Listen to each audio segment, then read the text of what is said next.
కాశ్మీర్లో జరిగిన ఉదంతంలో కీలకమైనటువంటి పరిణామాలు వన్ బై వన్ వెలుగులోకి వస్తున్నాయి.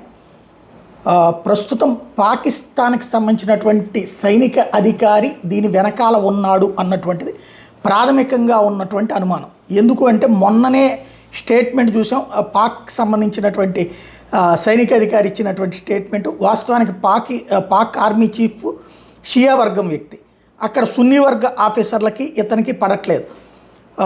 ఈ నేపథ్యంలోనే మొన్ననే మాట్లాడుకొచ్చాడు కదా, ఏదైతే భారతదేశంతో గురించి నెగిటివ్గా చెప్పండి, మీరు మీ పిల్లలకి నేర్పండి అని చెప్పేసి ఈ మునీర్ అనేటటువంటి వ్యక్తి ఎవరైతే ఉన్నారో, ఆసిఫ్ మునీరు లేకపోతే చాలా పేరుంది అతను, ఈ క్యాండిడేట్ ఇప్పుడు తనకి సంబంధించినటువంటి గ్రూప్తో ఐఎస్ఐలో ఒక ముఠా ఉంది, వీళ్ళకి అనుకూలంగా ఉండేటటువంటిది, వాళ్ళ చేత ఈ యాక్టివిటీ చేయించింది.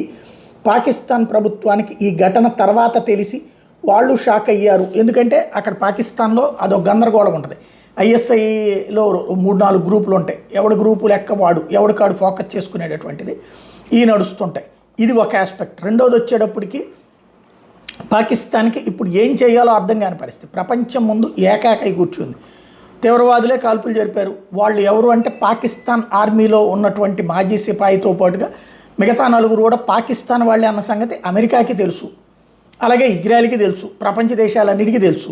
ఇదివరకైతే కనుక పాకిస్తాన్తో కొంతమేర అవసరాలు అమెరికాకు ఉండటం, అమెరికాతో పాకిస్తాన్ సన్నిహితత్వంతో ఉండటంతో ప్రపంచ దేశాలు కూడా కాశ్మీర్ సమస్యను మీరు అంతర్గతంగా పరిష్కరించుకోండి, అక్కడ జరిగేటటువంటి శాంతి భద్రతల సమస్యగానే చూడండి లాంటి మాటలు చెప్పేవాడు. ఇప్పుడు అట్లా ఒక్కళ్ళు కూడా చెప్పలేదు. భారతదేశం ఏం చేసినా సమర్థిస్తామంటూ అమెరికా అధ్యక్షుడు ట్రంపు ప్రకటించాడు, ఇజ్రాయెల్ ప్రధానమంత్రి నెతన్యాహు ప్రకటించాడు. ప్రపంచ దేశాలన్నీ కూడా ఖండించడంతో పాటు దీని మీద కఠినంగా ఉండాలన్నటువంటిది చెప్తున్నారు. ఇంకోటి, ప్రపంచ దేశాలన్నీ కూడా ఫ్రాన్స్ దగ్గర నుంచి జర్మనీ దగ్గర నుంచి బ్రిటన్ దాకా అందరూ ఇవాళ రోజున ఇస్లామిక్ టెర్రరిజం ఇంపాక్ట్ని ఫేస్ చేస్తున్నటువంటి సందర్భం. కాబట్టి రాబోయేటటువంటి రోజుల్లో మరిన్ని కఠినమైనటువంటి యాక్టివిటీ ఉంటుంది. నిన్న రాజ్నాథ్ సింగ్ చెప్పినట్టు ఏ క్షణంలో ఏం జరిగినా ఆశ్చర్యపోనక్కర్లేదు. దిమ్మ తిరిగేటటువంటి దెబ్బ అయితే తగులుతుంది. ఆ దెబ్బకి సంబంధించి ముందు చెప్పుకుంటే అవతలోడు ఎలక్ట్ అవుతాడు. కాబట్టి దెబ్బ కొట్టిన తర్వాత ఇదిగో ఇట్లా కొట్టామని చెప్తారు. వెయిట్ చేద్దాం.